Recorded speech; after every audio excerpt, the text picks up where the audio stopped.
full of stories of things that shouldn't happen.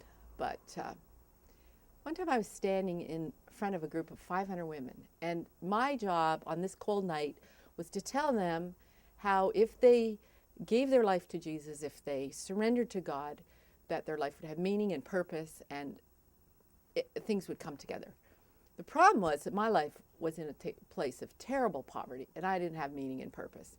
And I stood there, and the whole time I was talking, the spotlight on me, I'm saying words that I know I'm supposed to say, and in my mind, loudly is the thought, I don't believe this anymore.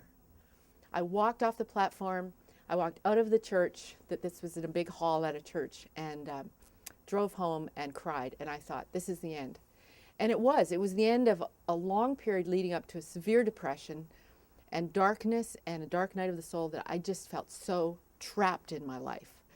I felt like I wanted to leave my marriage, which was about 15 years old. But I couldn't leave my marriage because I knew that Steve needed to be a pastor.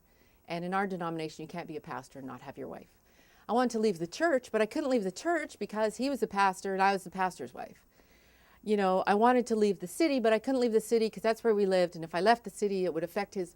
I just felt completely trapped. I felt like there was no way out, and I didn't know how to find a life for myself.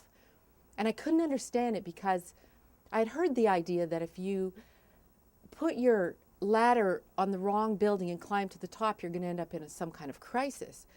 But I hadn't put my ladder on the wrong building. I'd put my ladder on the right building, and I had climbed to the top, and it was miserable.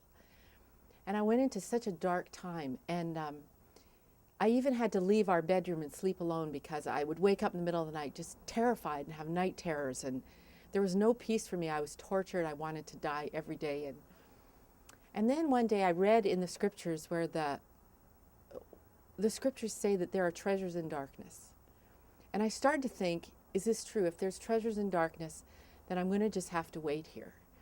And what I did was, this is a little symbolic thing, is I got this bowl, and I found out that if you put a tea light in it and light it at the beginning of the night, like at midnight, it would burn all night long. And so I called it my God is Here candle, and I would put it beside my bed in the guest room.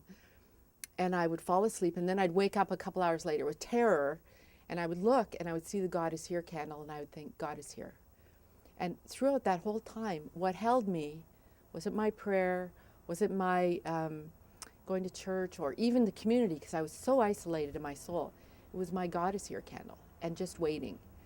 And there are times where you can't get out of where you are, but you just wait, and you wait through it. And now I'm like 15 years past that, and there are days I remember back to that time, and I think, that was the worst time of my whole life. But my life is so great now, I can't believe it's so great. And back then I couldn't believe it would be. But even now, sometimes I light my God is Here candle. Because other than God's presence, when things are really dark, that's all you have.